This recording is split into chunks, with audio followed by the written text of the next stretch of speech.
Okay, go for it. Okay, Lawrence, do you want me to say anything or do you want to go straight in? I'm happy to go straight in. Well, you can say a few words if you want, Greg. I'm grateful that you're having me here tonight. Possibly having to talk a bit longer than I thought, but that's fine. It'll be good. Well, I just wanted to say that we first met earlier in the year, and you came along and you've embraced BARCS and the BMFA Silent Flight Tech Committee, and we've got the rules ratified, so they're proper BMFA rules. And I think you were brilliant with that, and I think RES is really exciting. It's obviously attracting people's attention, and you had a really good turnout at Ranger Gliding, a very good turnout at the Nationals, and I know your competitions have had very good turnout. So it's an opportunity for people. You look at the attendees list. There's a lot of people who are already doing it, but it's an opportunity for you to sort of set the stall out and try and get even more people into the fold in 2023. Thanks, Greg. I'll do my best. This is a presentation which is really sort of designed to outline where we've come in terms of FXRES since 21 and looking forward to 23. It's been a good start so far, and really looking forward to the next steps, and hopefully we'll build a bit more interest. Personally, I've been flying I've been into all things aviation for as long as I can remember, and model aircraft of all types and complexities have played a big part. I would stress I've not really done it. I've done no competition work apart from an all-up last down comp event about 20 years ago. No other competitions until FXRES came along. So the class drew me in, and hopefully it will draw others in. These slides will address a wide range of skill levels, from novice hopefully to experienced thermal pilot. So I hope I pitch it right. We've got time for questions, hopefully, but if anyone wants a burning issue answered, just shout out or put something in the chat, and Nick will sort of flag it to me and let me know. I can't see any chat screens at all, so I wouldn't know if people are asking questions. Right, okay, first slide. I honestly don't think I've got to do a hard sell on FXRES, because I believe the product kind of speaks for itself. Personally, I think there are two sides of FXRES which makes it so attractive to me and hopefully to others. Firstly, the models. Really, it was the advent of Mark Drayler and the AG aerofoils, which were like the foundation building block for the class, because he designed some airfoils that are perfect for wooden construction, and they were groundbreaking, effectively.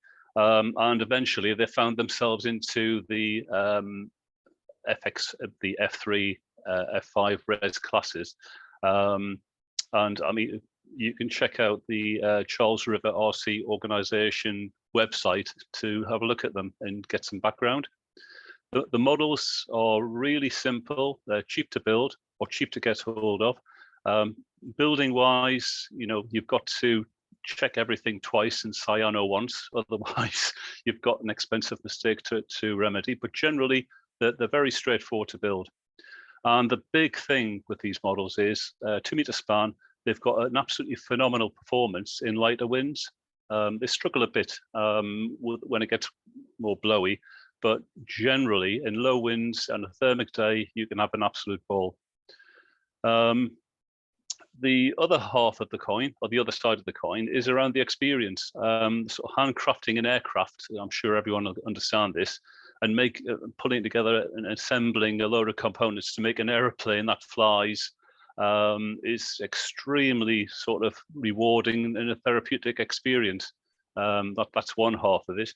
And because the competition has got a very low entry bar, I mean, literally, if you can fly an RC aircraft, you can and land it reasonably safely, you can fly FXRES. So it's easy to come and fly with us. And kind of in this world where you've got like lots of, I don't know, stresses, the world seems fractured in many places, a lot of pressure, stress, just to sort of check out for a day and come and fly with us, you can have a completely stress-free experience. I think it's good for your well-being to just get away from it and fly these models around for the day. The general objective of the class is thermal soaring. So the gliders, you fly off a 100-meter line with a 50-meter bungee, or you can get an electric launch, which is 30 seconds power and or 100 meters altitude upon when the motor cuts, and then you're into the thermal phase of the flight. Just some background. I'm guessing most people are familiar, well, maybe not, with where this class came from. Martin Kinder started things off with this postal event on the BARCS forum, where it was shorter bungee, 50 meters with a 10-meter sort of a bungee cord, or a 60-meter altitude and a 20-second motor run. So you're able to fly from a fairly confined site, and that's been running for some time, and it's given people an opportunity to compete from their local field and have some fun with these models. Andy Sefton then came along and gave it a huge push in 21. He wrote some articles in the BMFA News. He set up a Facebook site for F3RES and F5RES, which is still going strong now, hugely important for like sharing development work. He did an In the Air Tonight presentation with BMFA, and he also ran some sort of low stress competition fly-ins at Buckminster, which kind of put this event onto the map originally. And bottom line, these models are great fun, and performance was all about the pilot skill. That was the big salient point of the initial competitions. It was didn't matter what you flew, it was all about the pilot skill. Once Andy had got the thing rolling and he'd done the events in Buckminster, he was happy to have kicked the thing off, but he wanted someone to carry the thing forward and take ownership for it. Martin Aldershaw and I had both bought models on the back of his earlier initiatives. We enjoyed flying them, so we kind of took the con. We did a bit of a test competition in Shrewsbury in late 21, just to test our ideas as to what like a full-blown event should look like. And then we kind of decided or listed the sort of things that we thought this class should address. It was obvious to us that, you know, we wanted clarity and consistency on the rules. People wouldn't generally travel far to their first event. I mean, someone like myself who hadn't flown in competition for a long time, you know, needed some reason to get out there and do stuff. So we thought, well, maybe we'll just try traveling the event around, take the event to people rather than the event come to rather than people come to the event. Sorry, my work, having problems with my worms.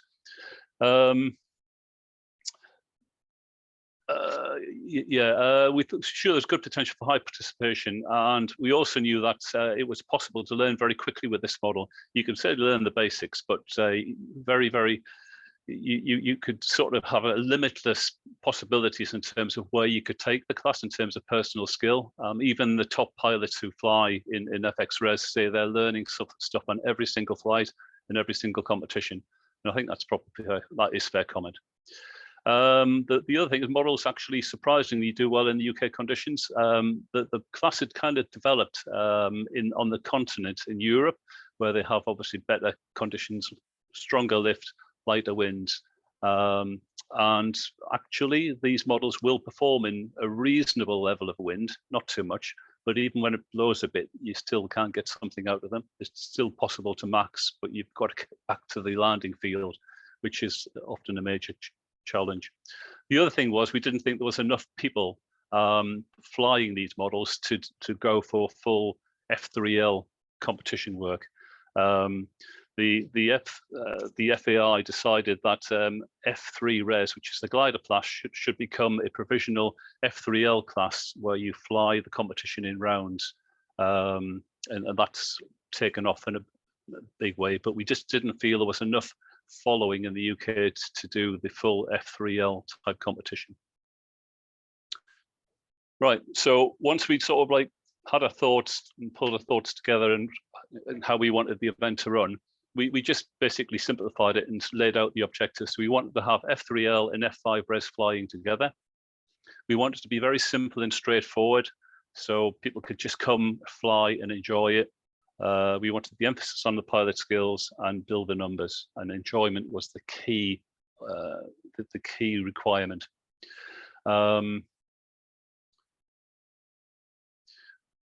We then formulated a set of rules, and with, I mean, the competition is nothing without the rules. We worked hard to develop a set of rules. A lot of the rules were like a lift from the F3L rules set by the FAI, but we thought things like a 4-hour window where people can pick their own air was quite important.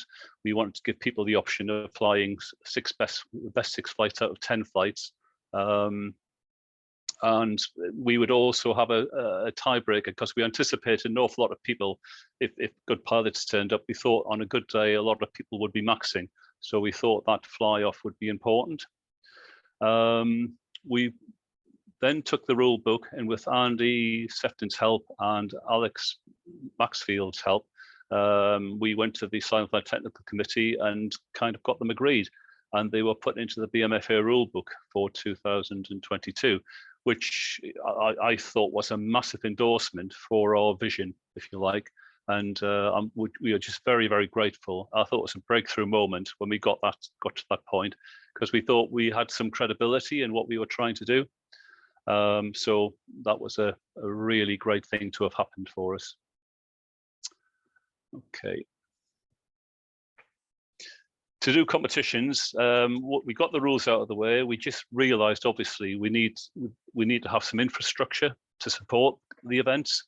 I did say that we wanted to try and take the events to the people. So we did reach out to some clubs and to people asking whether or not we could do some local events. We were lucky to have a field in Shrewsbury that we could use at Cruckton. We got an offer of a place at Aylesbury to fly the event. Also Wetlands and Buckminster had 3 weekends that they allocated for us. So we were able to offer at least 10 events. In fact, it was about 14 events, but a few got cancelled. And then when we got going, we got the offer of doing Radio Glide and the Silent Flight Nationals, which was like cream on the cake as far as we're concerned. All the equipment is low tech. It's effectively bungees and some tape that we put on the ground, and obviously a laptop to do the scores. And it was very straightforward, not a big deal. But the clubs that supported this, we were very grateful.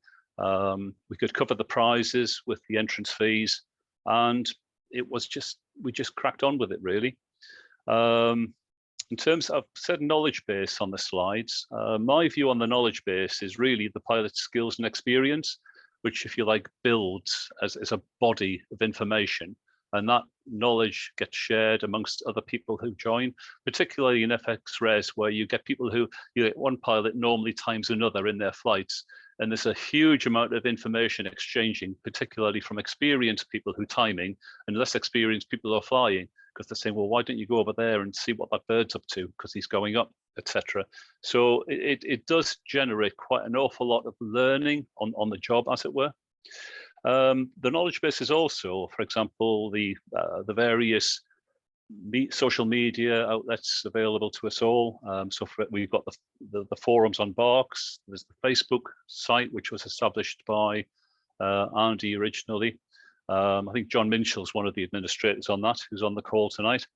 There's commercial sites as well, and also the YouTube as well. Huge resource for F3L, F5RES flying. And support is also, I must say, is people building their models, flying them, coming to competitions, and maybe perhaps on the day helping the hard-pressed CD set things up or help pack them away. Martin Aldershaw, who I don't know if I mentioned Martin before, but apologies. Martin Aldershaw set up a FXRES website, which is the first point of entry, but which also carries, for example, the contest calendar and the results as they're issued. Generally, people can get onto the FXRES site, and for example, they'll see links where they can go to other sites and sort of branch out, the avenues that they can explore.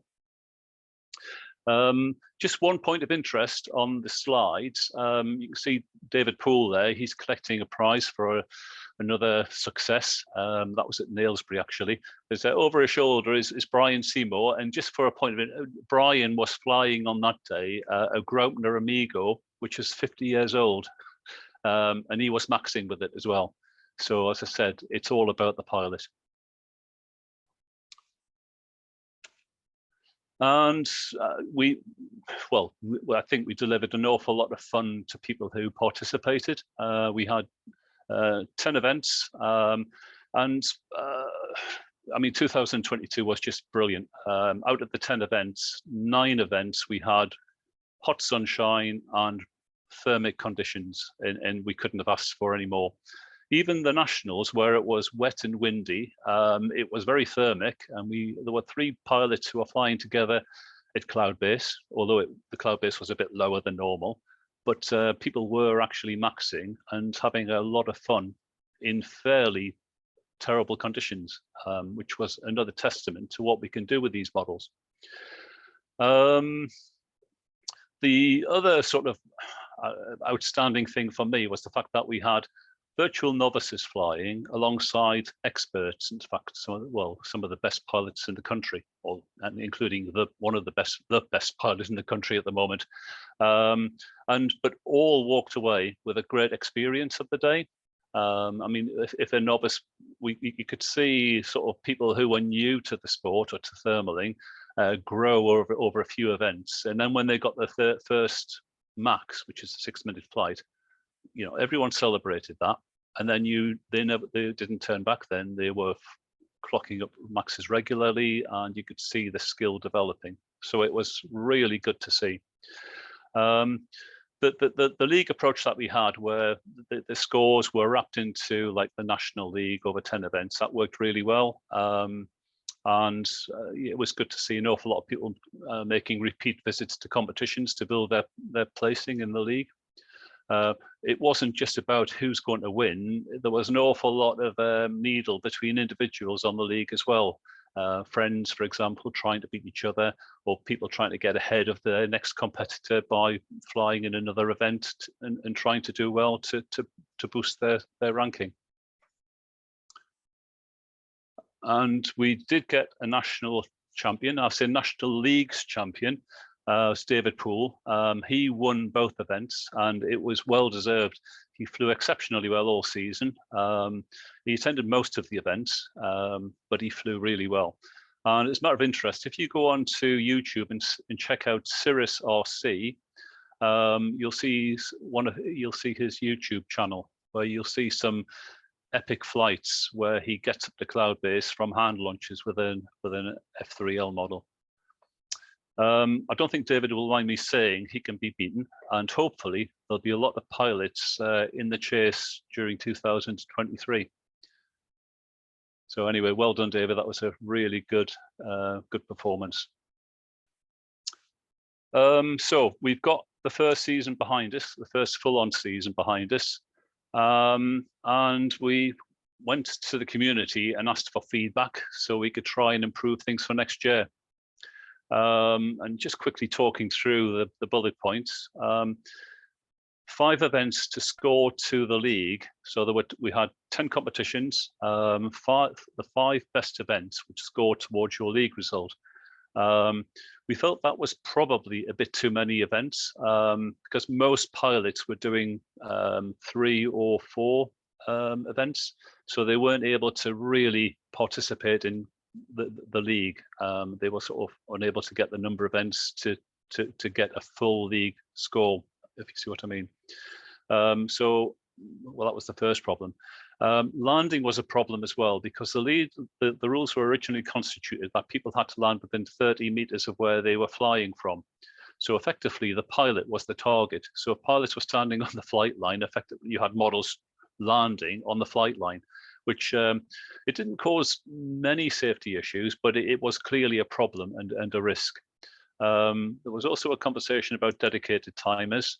If somebody had a dedicated timer, which we think are fine, because at the end of the day, if you bring a person along to time you, it increases the resource available for timing. Pilots have got to accept that when they turn up, they're going to have to time other people, and that's just part of the natural flow of the day. If people bring along dedicated timers, then great. So we would welcome dedicated timers. The dedicated timers where you had people flying 2 classes on the day, that wasn't a problem either. But where you have people who wanted to fly 2 classes on a day, which is one of the rules that we said was possible, the issue was that you'd spend literally the full 4-hour slot flying both classes. It would mean that you weren't able to time anybody else, which wasn't a problem if you had a dedicated timer.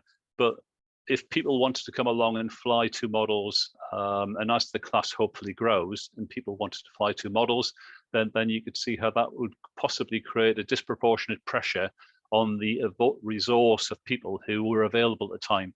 So you could get people who are flying 4 hours, expecting people to time who weren't flying 2 classes, and they were giving up time disproportionately to the people who were.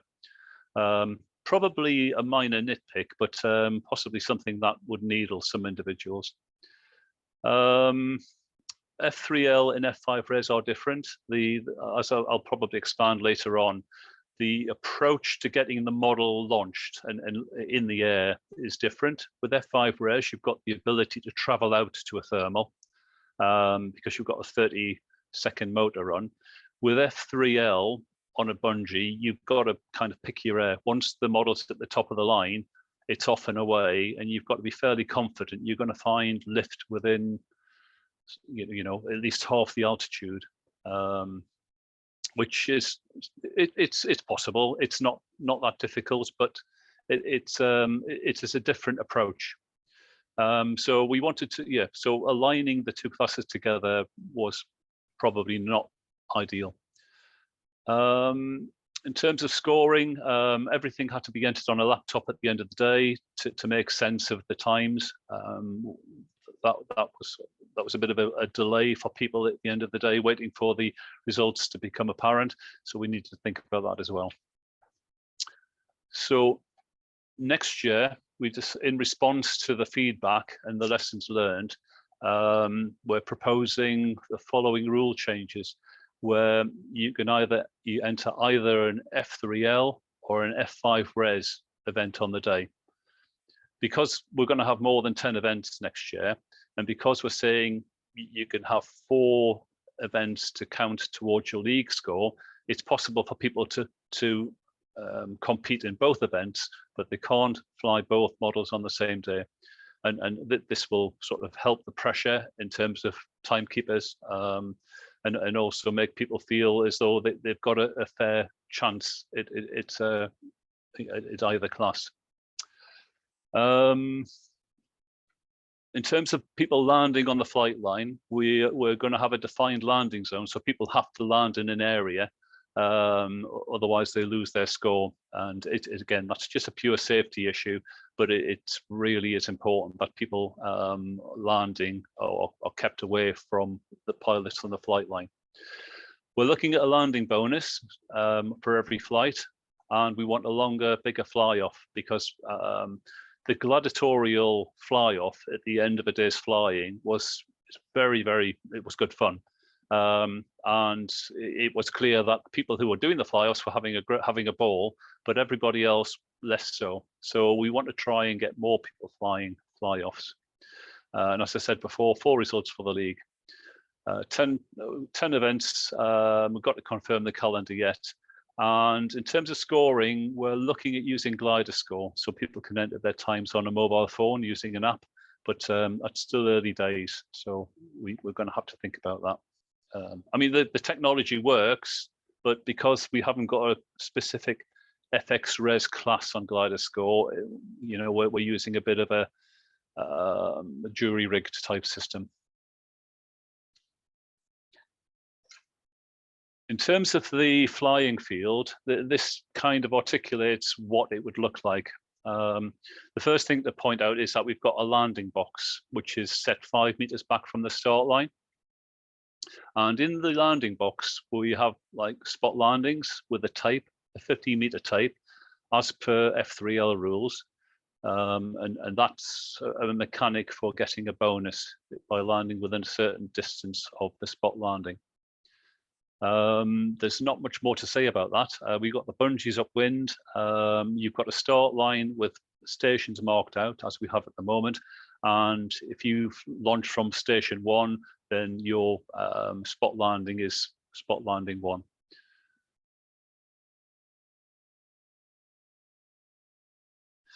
So a good day would look like this under the new rules. And again, I would just stress that the new rule, these are only proposed because they still have to be approved by the Silent Flight Technical Committee.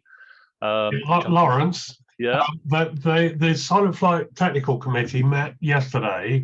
Right. Okay. It has approved the proposals. Oh, technically, they've still got to go to the competition director, but I mean, I think you can be fairly confident that they will be okay now.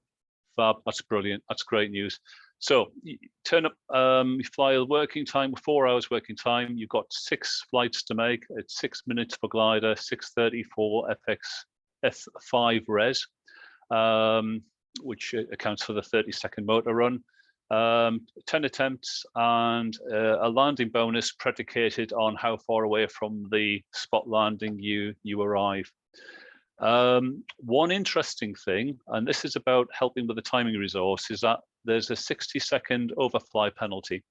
So if, for example, you're flying glider and you land, you get a max of 6 minutes, let's say, and then you land after 60 seconds beyond that, so you land after 7 minutes, you lose the landing bonus. So there is pressure on the pilot when they've done their flight to get onto the spot landing, maximum 60 seconds beyond the maximum time that is recorded. Once you've got through that, then a minimum of 3 pilots will go into the fly-off. I would stress that it's a minimum of 3 because the objective is to try and get as many people in the fly-off as possible. So if there's a lot of people there and we've got the resource to help with the timing, we could make the fly-off as many bungees as we got out, for example. But it really does depend on how many people are in the event. If there's 5 pilots in F3L, there's no reason why they all can't go into the fly-off. They'll carry their score forward into the fly-off. I would say that the score you win on the working time will be the score that is used for the league, and if you like, the fly-off is used to decide the placing for that particular event. Now, interestingly, I think it's interesting, we've increased the maximum flight time in the fly-off to 10 minutes or 10:30 if it's an F5 You've again got the landing bonus with a 60-second overfly penalty where you could lose the landing bonus, and it's within a 15-minute slot where you can lose the entire flight score if you're over the 15 minutes. And the aggregate score for the working time and the fly-off will sort of decide the placing. Hopefully, this will create some very interesting and intriguing situations. I mean, for example, tactically, during the day, you haven't got to get 6 minutes to max. You can just like fly long enough to beat everybody else and then get a good landing bonus. You can focus your flight on getting a good landing bonus, which gives you 60 seconds or 60 points.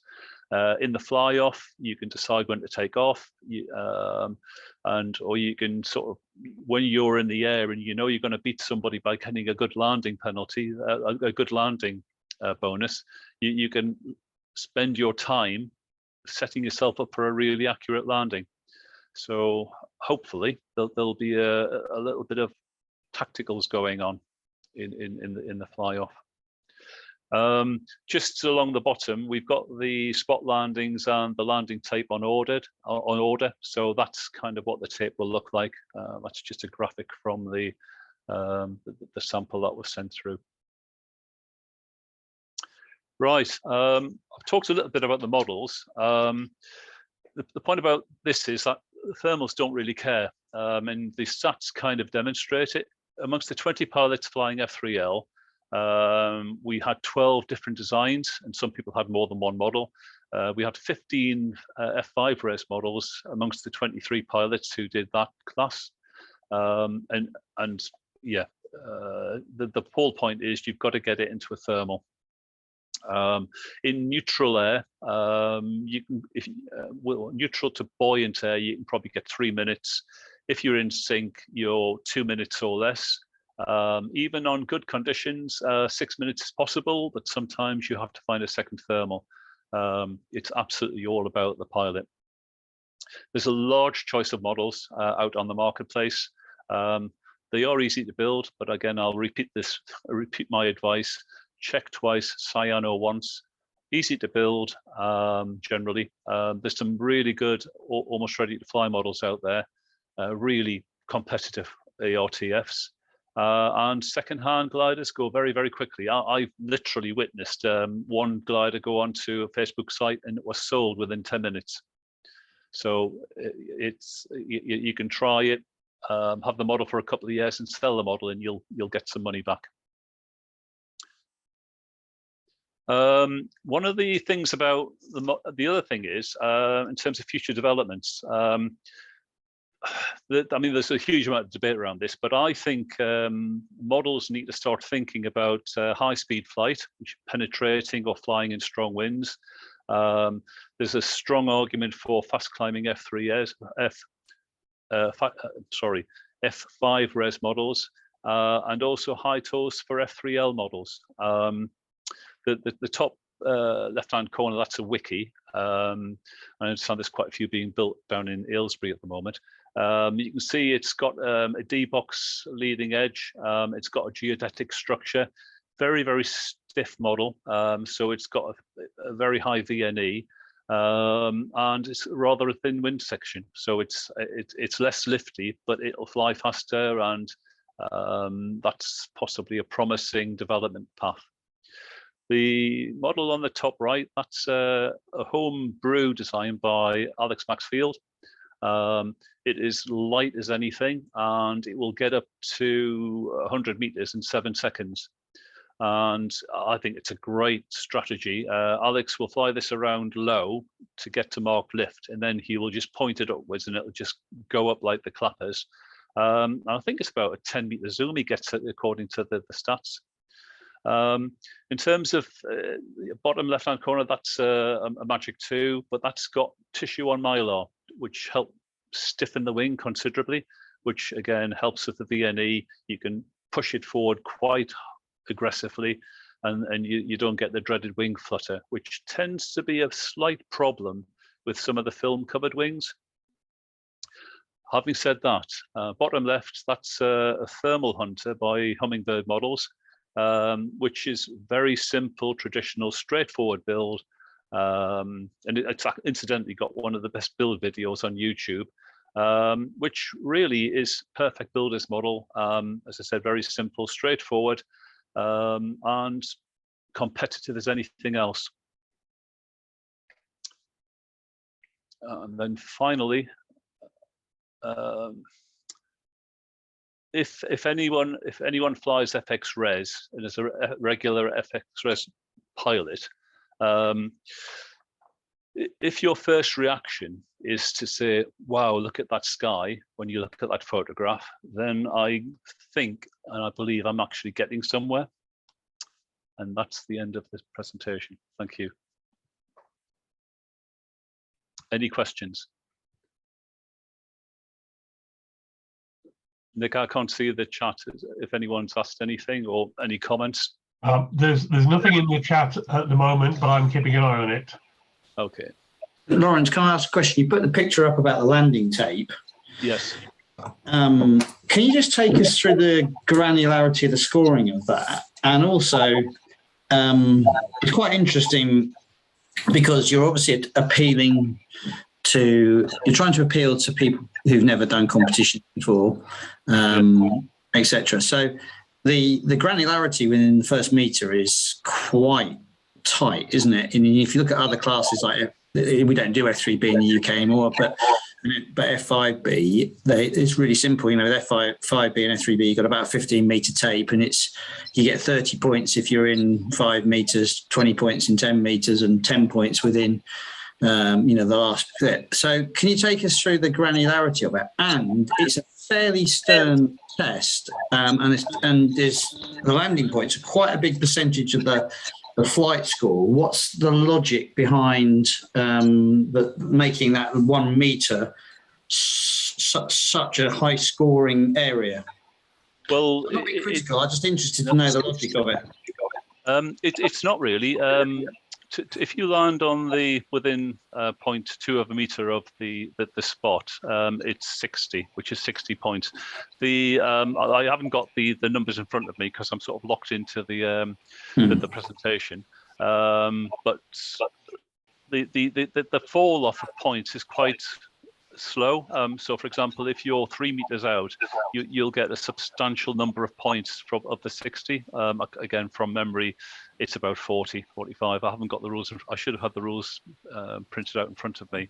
But the idea is for people to be able to land in a 50-meter circle and make a reasonable increase to their score. But it's certainly the score doesn't drop off very, very quickly. Well, I think in a beginner's class, though, 3 meters is quite. I mean, I know you got spoilers, but it's quite high precision. Where there's a lot of points at stake there for just 3 meters. I mean, 3 meters. I mean, the F5J guys, the F3B guys, and even the F5B guys, they can hit the thing smack on. But it's just interesting. It's quite a lot of points. I think 3 meters is quite a tight granularity. It's quite it's interesting. And I suppose you're coloured by your past experiences of one of the other types of competition that you do. Right. When you say 3 meters, it's a 15-meter tape. But 3 meters out, you drop 20 points. Right. Oh, I see. Right. I've got you. Yes. Well, I think the logic. I take your point. If it's a novice class, then the top pilots will have got the opportunity to do well and clearly. And enhance the score. But at the end of the day, the top pilot, if they're landing after flying for 6 minutes in the round, that they're only ever going to have an extra 6 minutes, 60 seconds recorded. Whereas a more intermediate pilot who might land, say after 5.5 minutes, it's got to get 30 seconds to get them up to the sort of max territory of about 6 minutes. It's about enhancing people's scores, but I mean that's a fair comment. We can look at that, Greg. Well, I think you've come up with some new rules, and I think you've done exactly the right thing. You run a year, and you think, right, we've got to do some things here. And having watched it at Radio Glide and at the Nationals, the landing, it looked like sort of uncontrolled chaos, really. And you've done something about it. That's great. That's evolution, isn't it? And it's also being sensible. And what you've got to do is you've got your rules, you put them in place, and you're going to run it, and you'll get to the end of the season and say, well, that was right. That was great. That was all perfect. It's like, well, actually, it's a bit punitive. That first part of the tape it's got too much granularity. You won't know until you've run your 10 or 11 competitions. So I'm open-minded about it, but it's interesting when you compare it to other disciplines. You've got quite a bullseye, and you can lose points very quickly around the middle of the spot. Yes, yeah. No, I take your point. I've actually, when you've been talking, I've turned up the landing bonus table. Let me share the. Okay, you see it. Let me share the screen so people can see it. Lawrence, I've just shared it there. All right. Yeah, thank you. There it is. There you go. Right. Let me just move that. Yeah, so you can see you can be 6 meters from the spot and still get 40 points. You can be 10 meters from the point and still, 8 meters from the point and get 32, which is half the score. And 8 meters is a reasonable distance. There's got to be some gains here for people who can land close. But I think that is fair comment. But one of the feedback from most of the very experienced pilots, and we've got to attract them as well as the novices, is that they really enjoy and missed having the opportunity to do a spot landing at the end of the task or their flight. So that's what the hope here is, to do that. Again, go on. No, you finish first. No, John, you go for it. It was just, I was just going to say, can I ask a question following on from Greg's point?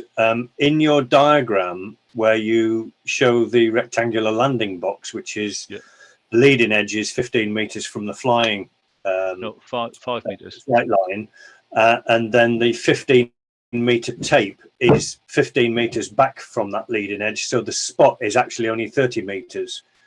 Looking at the diagram, are you, if it's 75 meters wide, you're looking at, are the spots going to be in the middle of that rectangle, or are they going to be squeezed up close to the flight line, which is what your diagram showed? Well, first of all, the leading edge of the landing area is 5 meters behind the. Sorry, 5 meters, not 15. Yeah, 5 meters. The landing spots are 20 meters behind the start line, and the landing area is substantial. The trailing edge of the landing area is notionally 75 meters, which kind of picks up where you are on F5J. So there's a generous area for people to land in. Yeah, so what the point I was getting to is that your landing spots are going to be a lot closer to the flight line. Why not put them in the middle? Yeah, so right, instead of having spot 1, 2, and 3 up against the towards the 5 meter gap between the starting line, launch line, why not have those spots in the center of that 17 meter wide box, so 35 meters plus the 5 meters, so 40 meters away from the start line?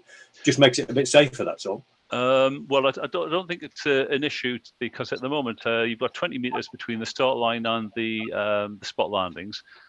People do like often who are flying to walk up to where they're landing. So if you're going for a spot landing, even in F5J, most pilots like to stand on the point they're aiming at. So if we put the spot landing in the middle of the box, which could be 75 meters or longer, it's quite a bit of a hike when you're flying a model, and then you're introducing new issues.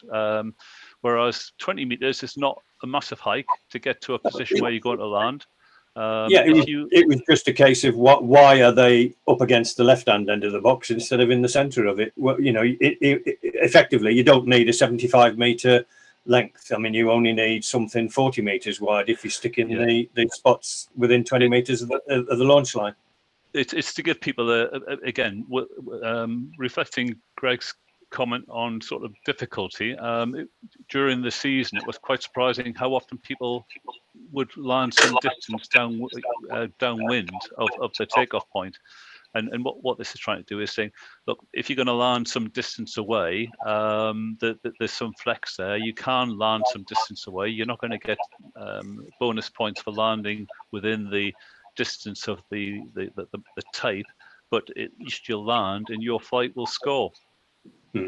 And again, in windier weather, sometimes people did struggle to get back upwind and land, and this kind of just deals with that problem. What you're saying is you might struggle to get back to land in the box, but at least you'll get back and you'll have a scoring flight, and it'll be done safely. Okay, thank you. Lawrence, can I ask, so if you land 15 meters beyond your landing tape, i.e. outside the box, or 15.5 meters then, yeah, do I lose my flight? No. If you land inside the box, you get your flight score. If I land outside the box, box? If you land inside the box, you keep your flight score. If you land outside the box, you lose your flight score. Right, even though I'm only 15.5 meters from the tape, which I think is the point John was trying to say, that exactly. If you want new people to fly, you may find yourself on a day when, you know, you will end up flying, you know, avoiding yourself, obviously, and landing with a delicate model. You can't just chuck it on the ground like you can F5J. No. The rules, like you can sort of like dive it into the target spot if you want, but the rules say if the model's been if the model like is not sitting on its belly with the tail in a reasonable position, that the flight score gets nulled anyway, gets voided anyway. It's got to be a normal, sensible landing, and where the model stops at the distance from the spot to the nose of the model. Yeah. And in terms, if you land say 60 meters away from the spot, you still get a score. I don't if I've gone beyond the landing box, though, do I? Correct. Yeah. So if for example, you're landing, I can be 60 meters short and I'm fine. I can be 16 meters long and I'm stuffed. 60 meters long. Sorry, you mean sideways? Well, Lawrence, if you look at your diagram, you've got a landing. You've got your 3 landing spots. Yeah. If you put the tape straight upwind from the landing spot, it would be on the edge of the landing box, according to that diagram, yeah? That's correct, yes. So what Andy's saying is that 15 metres upwind from a spot is actually quite, there's loads of wriggle room downwind, and I get your point about, you know, I've seen the res models at the Ivanhoe Soaring Association day at Buckminster where it was flat calm. They're getting about 80, 90 metres of height, and they're down in 30 seconds. So if you've got to walk 50 metres, 60 metres back to a landing spot, you're not going to make it.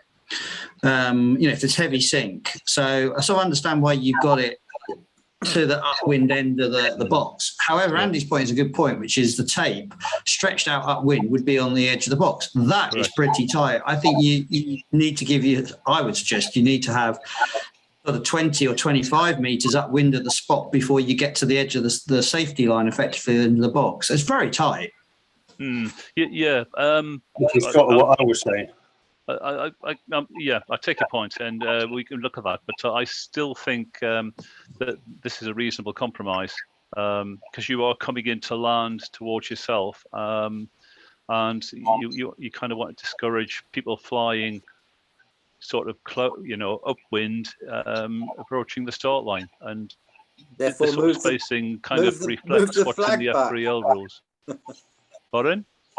But therefore, if you move the flag back an extra 15 meters, then they've really got, then they've got to be 30 meters past, and they shouldn't be doing that.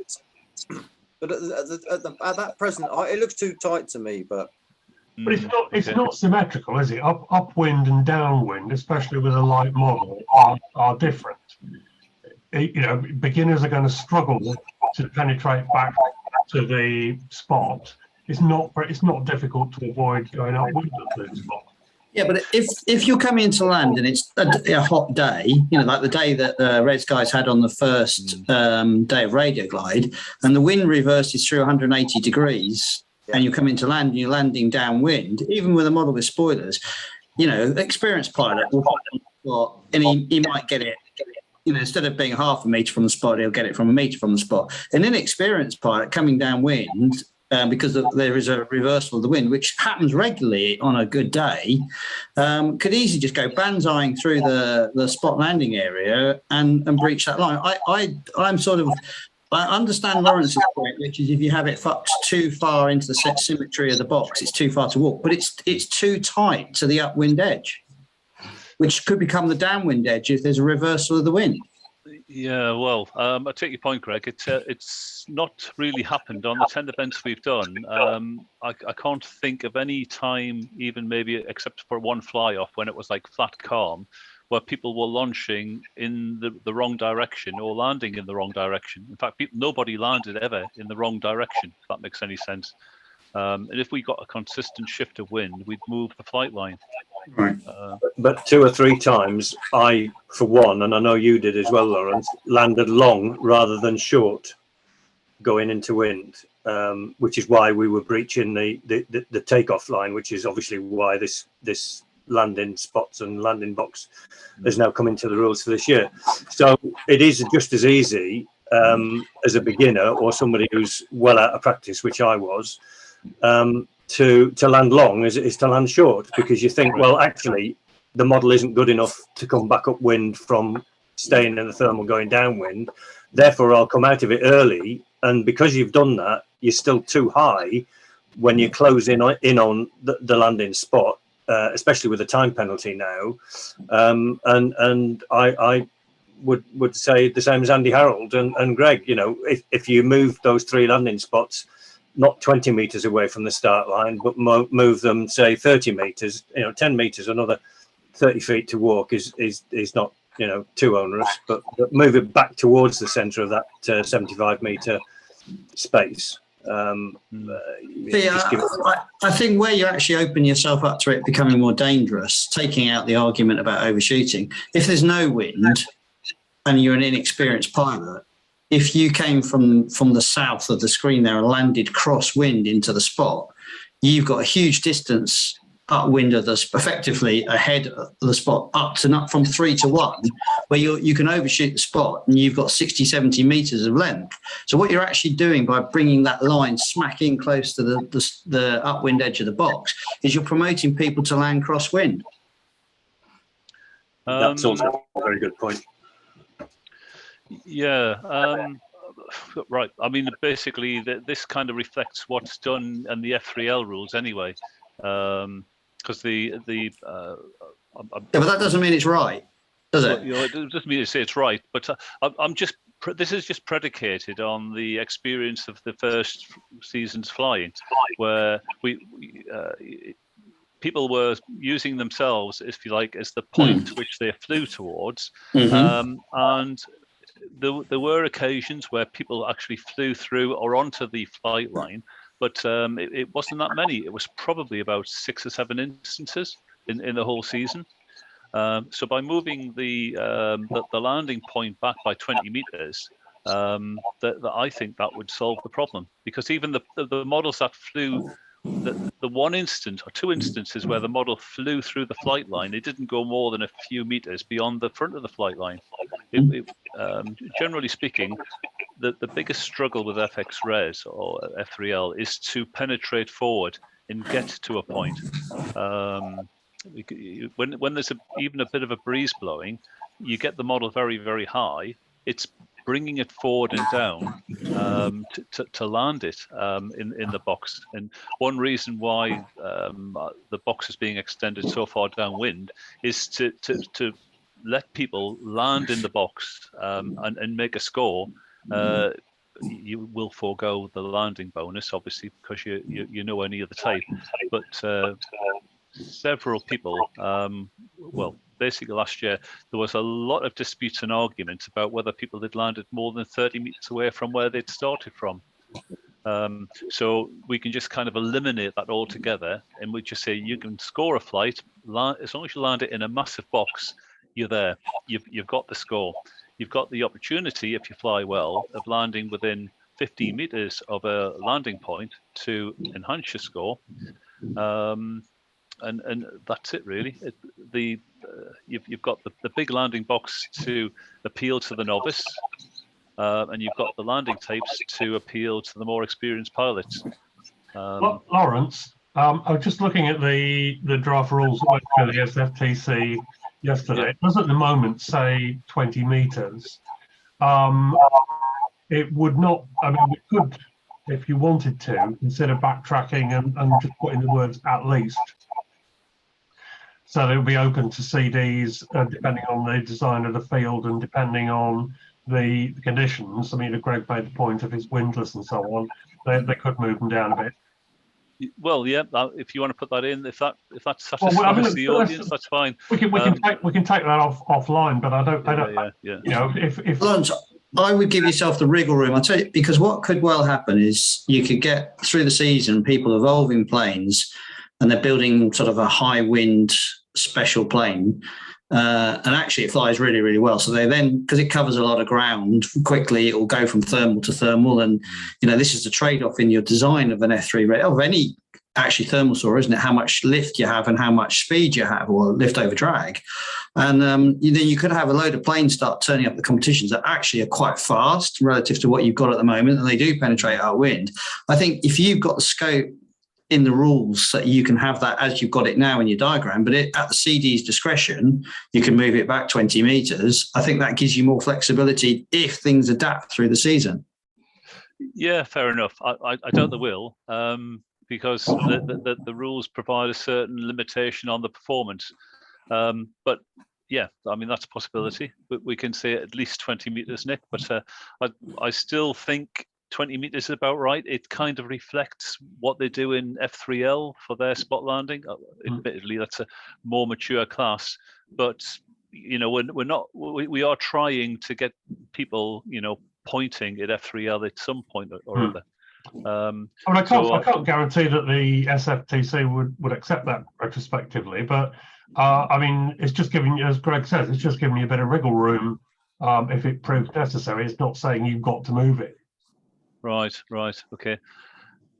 Yep, I mean, this again predicated on what we've been doing for the last year. You know, moving the landing space to within a box where you've got to land within a reasonable walk distance of the sort of starting position seems to me not too bad a compromise. I think the changes you've made are great, and I think some of the, you know, there's some seasoned flyers here who have flown F5J and F3B and F5B for years and years and years. So I think what happened is as the aeroplanes get better and the pilots get better, that's a sort of self-fulfilling, you know, philosophy. And I mean, I was watching a video of an FXRES flying wing fly the other day. I don't know if you've seen it. And the thing is so fast, really fast. And he's forgone the spoilers in the wing and everything. And it's a check plane.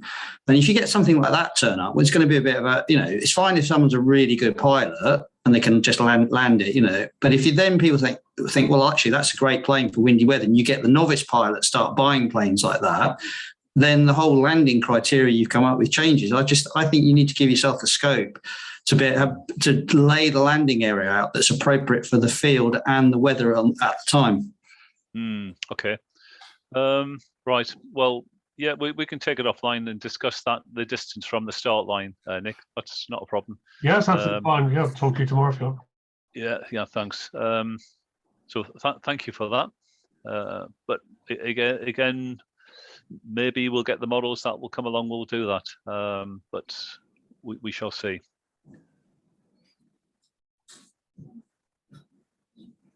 Any other questions or queries? We've got a question from Mike Phantom to everyone. I think any additional rules should move you towards the establishment of F3L rules. The established F3L. F3 rules, yeah. Thank you, Nick. That's why I need you.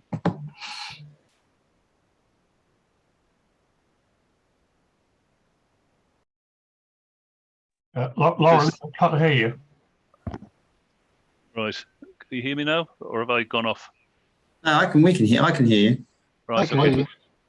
Yeah, the whole point is that you know, we like the F3L models, and the ambition was to have F3L events you know, as a class that people could fly. But one of the problems is that an F3L requires somebody who's prepared to give up their day and just become the CD to run the event. And then there's quite a lot of sophistication in terms of the scoring, etc. And that's quite a big commitment. And if someone wanted to do, as we're doing, 10 events a year as an F3L, I'm not sure I'd be interested, to be honest, because of I'm there to fly, and at the moment I can fly. But if somebody else wants to step forward and run an F3L event or events, you know, as a dedicated CD, then that's fine. But at the moment, we're just building the numbers, getting the interest going, and you know, the people who are organising it, and it's not necessarily going to be just me running the events in 23, because there are other people who've offered. It kind of, you know, maybe restricts the ability for people to compete and be the CD. I need to clarify what I said, perhaps. What I mean is if you bring additional rules in on top of what you've got, they should be F3L compliant bits, if you like. They've already invented all those things. There's no point inventing a new landing tape, for instance, if they've got one. No. Well, the landing, sorry, Mike. The landing tape is actually F3L compliant. Absolutely, that's absolutely great. I'm sorry, I just have to admit to ignorance of the F3L rules. But what I'm saying is that you should keep the rules that you have, such that if you then went to an F3L contest, there would be no surprises for you. Yeah, in terms of the, we did. I'm not talking about rounds or anything like that. I'm talking about.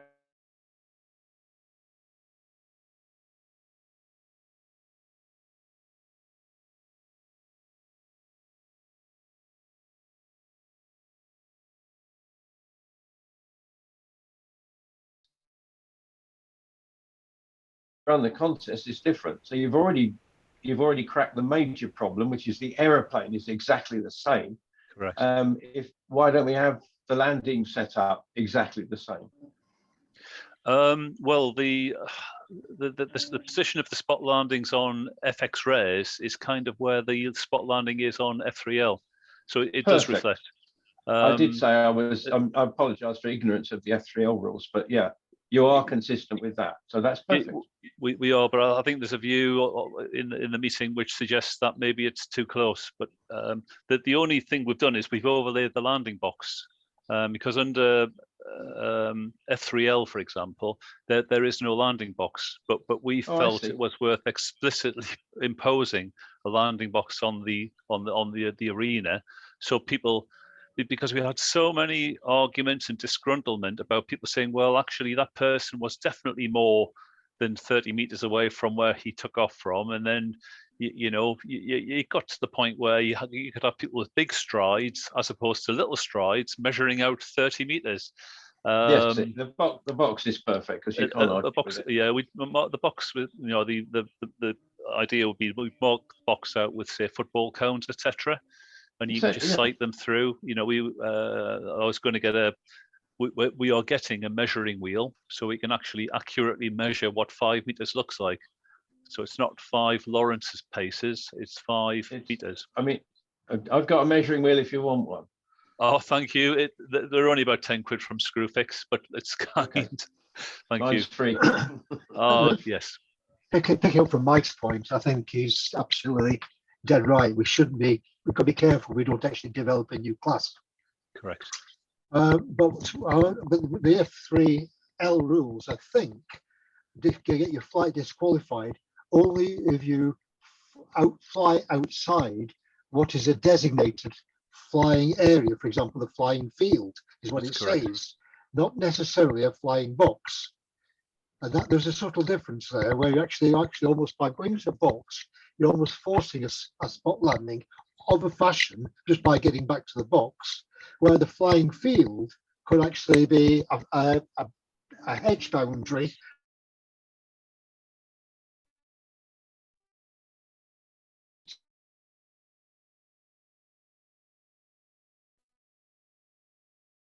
Bit tricky conditions for me, as it was my first comp at the time. I'm not saying that anything we've done is wrong, Lawrence. I think you've done an absolutely outstanding job. But I still think the landing inside a box is, if you're not, you're disqualified. It's just a little harsh. But I'm not going to debate it. I will fly with whatever rules you agree for next season. Could I just ask one more question though while I'm here? I understand that the F5 or ERES, as known in Europe, rules were to be adopted by CIM this December as F5L. Does anybody know whether that actually happened, or has that meeting not happened yet? No, just wondering. That was the reason why there was some. I believe there was some subtle changes to the rules, to the construction rules, which I wanted to see how they impact. I can't imagine they would make everybody models illegal, but I would like to know what they were. That was all. I thought the F3L rules were very badly written last year, very badly written indeed. I think they could have done done a little bit better than that with somebody who spoke English, for example. Anyway, thanks for that, Lawrence. It was great talk. I really enjoyed that. Yeah, just on the issue of this box. I mean, this year the box was effectively 30 meters from the pilot, and if you landed outside that 30 meters, and this was novices and experienced pilots, you lost the score. And very few pilots actually were disqualified. So we had novices landing within 30 meters, experienced pilots landing within 30 meters. We've got a much bigger landing box now. It's just better demarked, if you like, and delineated. I mean, I lost a fly off because I was like 37 meters away from where I was. And that was, yeah, no, that really hurt. It really hurt. I can imagine. Yeah. So yeah. So we're turning a 30-meter diameter box into something which is 75 meters long minimum, and Nick and I have made the rules in terms of the landing box adjustable. So, for example, the CD can set, for example, the upwind the downwind perimeter is the line of the hedge, which might be 100 meters away. At the end of the day, it's about getting people to fly. And if they're going to lose a flight because they're just landing like 1 meter outside some designated landing box, which was as short as 30 meters diameter, it's harsh, you know, and it is about encouraging people to fly. So as long as people are landing in an area in the field, as long as it's within the landing box, that's fine. Everyone knows what the landing box is, and they can land in there. When we were formulating the rules last year, we said we want to designate an area for people to land in, which could be half the field. There was pushback in terms of people saying, well, that's a big safety issue because you could get people landing anywhere. So we've kind of gone from landing anywhere to a 30-meter diameter circle to something which is a bit more pragmatic and recognises the fact of getting backup wind with an FXRES model when it's windy. Or if you've got a strong thermal going through and you've got like a good, you know, a strong wind following a good thermal, even on an ill wind day, you get the wind, you've got to punch through that wind. And often that can be a struggle, even though you took off in very light conditions. So it's all about balance, really, I think, and significantly about making sure novices who struggle to land in the box have got a big box to land in. Okay, I'll go with whatever you decide to go with. And I think the whole point is that this is still quite an experimental event we're working with and developing. It is, yeah. And you know, we've got to bear in mind we still don't have the massive numbers they have in the continent where we can run F3L type classes with multiple rounds and stuff like that. We can't do that at the moment. We don't have the numbers there yet. We need to double that before then we get to there. Yeah. Well, personally, I'm hoping that we're going to be getting, you know, and on some of the bigger events, I'll be a bit disappointed if we can't get like 30 people showing up on a good day. That's where my head is. Whether that happens, I don't know, but that's kind of what. Yeah. And I think more people who do it, the more people will want to do it, because as I said right at the off, this class sells itself. You've only got to try it and do it and realize how phenomenal the models are to fly. And you could even just go take it out by yourself and have a huge amount of fun on a nice summer's day. I agree. We had some great summer's days last year. So the best flying some of my most enjoyable flying in years at those events. Rest my case. Any other questions, gents? I'm hoping everyone here is going to at least build one or borrow one or try one and give the event a shot. I plan to hopefully run a few competitions over Essex. We've got a really good field at Little Bentley. And we've got a few guys in Ipswich. I'm trying to encourage more guys in Ipswich to build. And I think, is it Bob Goodenough and a friend of his are in Brightlingsea? So they're single-digit miles away from where we are almost. So that's what I plan. And I do have a question. As I'm building my model with both a motor and a hook in it, the idea is to take the spinner and prop off and put something on the front, you know, or make something out of balsa or whatever. Is there a problem with that in the rules? Oh, No. No? So one model, two disciplines. It's defined by how the model is launched. It's launched by a bungee or launched by an electric motor driving the propeller. Yeah, I don't think the launch hook shouldn't count as an arresting thing, should it? You know, that was my only sort of concern. No, it certainly doesn't in F3L. No. No, you're building the first multi-fuel aeroplane. Something like that, Mike, yeah. You might be able to fly in a rubber class as well, actually. Yeah, I didn't catch that, Mike, sorry. So you might be able to fly in a free flight rubber class if you're clever with the propeller. Yeah. I just had my elastic bands out. That was just a fiddle with that while I sort of played around, sort of just putting it together. It is still square. It was looked a bit wobbly when I took it out of the air and covered the other day. It's a bit straighter now. Yeah, Tony, the sort of flying strategy for launching the F5RES or the F3L are totally different. Generally, you want a very lifty airfoil on a light wind day to get a bungeed model high. Whereas with an F5RES model, as I said, you try and fly it horizontally or lowish, certainly less than 100 meters high until he gets to mark lift. And then when you get into mark lift, you just head upwards and get the motor to cut to 100 meters. I use that sort of technique in F5J a bit. You know, we've got 30 seconds motor run, so I'll do about 10 seconds nearly flat out, knock it down to about half, wander around, see if I get lucky. If I don't, then up it goes. But this way, at least there's no penalty for launch height. Whereas with F5J, you know, we get a penalty the lower we can do it, the better it is.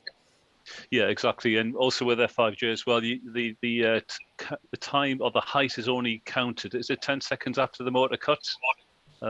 Whereas with F5, F5RES, I think somebody is going to try it where you have a model where you get like maybe a 10-20 meter zoom at the end of the power run.